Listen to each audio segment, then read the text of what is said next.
جب ڈاکٹر ذاکر نائک صاحب عالم نہیں ہے، مفتی نہیں ہے، تو فتویٰ کیسے دیتے ہیں؟ ڈاکٹر ذاکر نائک صاحب سے میں نے بھی یہ بات عرض کی تھی کہ حضرت آپ مسائل نہ چھیڑا کریں آپ اسٹیج پہ، کیونکہ مسائل چھیڑنے میں یہ نقصان ہے کہ ظاہر ہے جس مسلک کی بات ہوگی وہ دوسرا والا بھی اعتراض کرے گا. اور پھر میں نے کہا اب آپ مثلا 3 طلاق کی بات کرتے ہیں، تو اب کسی مفتی نے فتویٰ دیا ہوا طلاق ہو گئی، آپ نے کہہ دیا ایک ہے، تو یہ بہت بڑا اختلاف ہوتا ہے اس سے. تو ڈاکٹر ذاکر نائک صاحب جو ہیں وہ آج کل اسٹیج پہ مسائل نہیں چھیڑتے. آئی بات سمجھ میں؟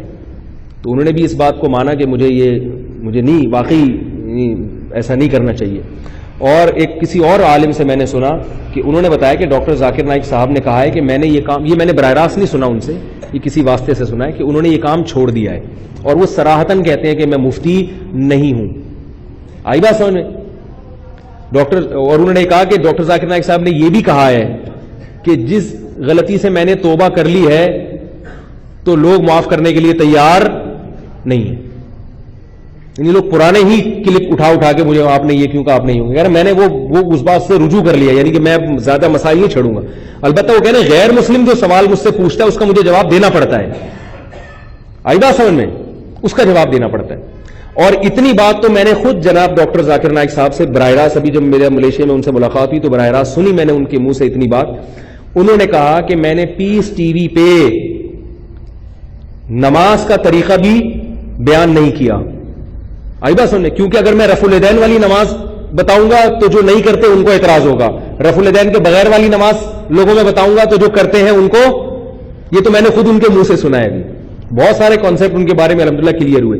انہوں نے یہ بھی کہا کہ ہندوستان میں واحد پلیٹ فارم ہے جس میں دیوبندی بھی ہیں، اہل حدیث بھی ہیں، اور جو ہے وہ حنفی بھی ہیں، شافی بھی ہیں، سارے مسلک کے لوگ الحمدللہ جمع ہوتے ہیں.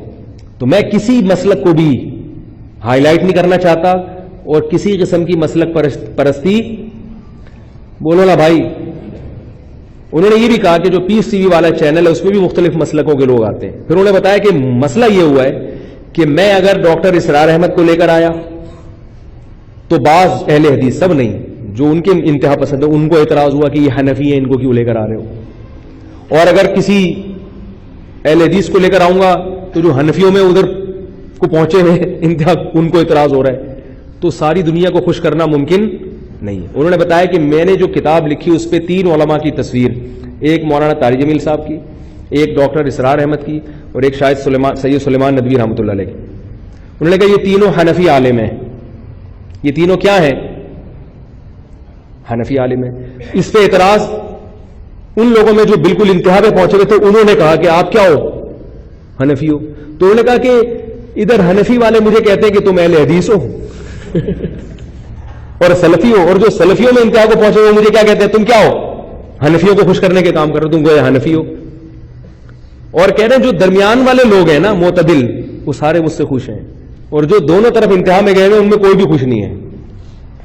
تو بیچارے ترس آ رہا تھا میرے کو یار، یہ وہ تو چونکہ اصل میں مولوی نہیں ہے نا، وہ تو بیچارے وہ میڈیکل کالج میں پڑھ رہے تھے، MBBS کر رہے تھے، تو احمد دیدار صاحب سے ان کا واسطہ پڑا، تو انہوں نے احمد دیدار صاحب کا انداز ان کو پسند آیا کہ غیر مسلموں سے وہ مناظرہ کرتے، ان سے کچھ سیکھا انہوں نے.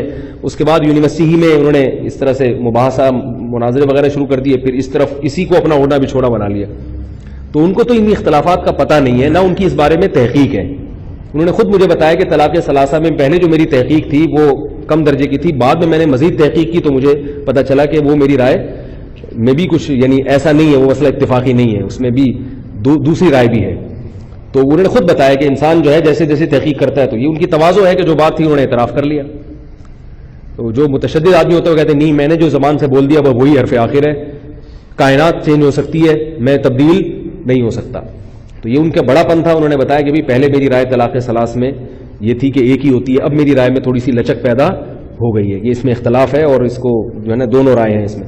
میں نے تھوڑا سا تڑکا لگانے کی کوشش کی کہ یہی والی ہے، لیکن میں نے زیادہ نہیں لگایا.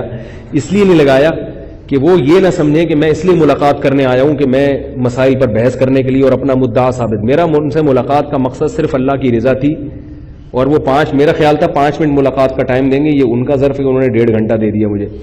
ٹھیک ہے نا. تو ملاقات کا جو مقصد ہوتا ہے نا اسی مقصد پہ رہنا چاہیے. اگر میں نے بحث کرنی ہے تو پہلے بتاتا حضرت میں اس مسئلے پہ آپ سے بات کرنے آ رہا ہوں. پھر وہ ٹائم دیتے تو بات بھی ہوتی. بات کچھ اور کرنے گئے اور درمیان میں اپنے جو ہے نا ایران توران لے کے بیٹھ جائے آدمی, وہ صحیح نہیں ہوتا حساب کتاب. سمجھ رہے ہیں کہ نہیں سمجھ رہے؟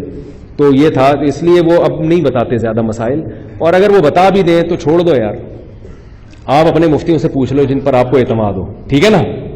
وہ جو مسئلہ بتائیں آپ ان پر اعتماد کرو. وہ خود جب کہتے ہیں کہ میں مفتی نہیں ہوں, تو جب انہوں نے ایک بات کہہ دی ہے تو جو علماء ہیں, جو مفتیان کرام ہیں, جو اس فیلڈ کا ماہر ہے, اس سے مسائل آپ انہی سے پوچھیں.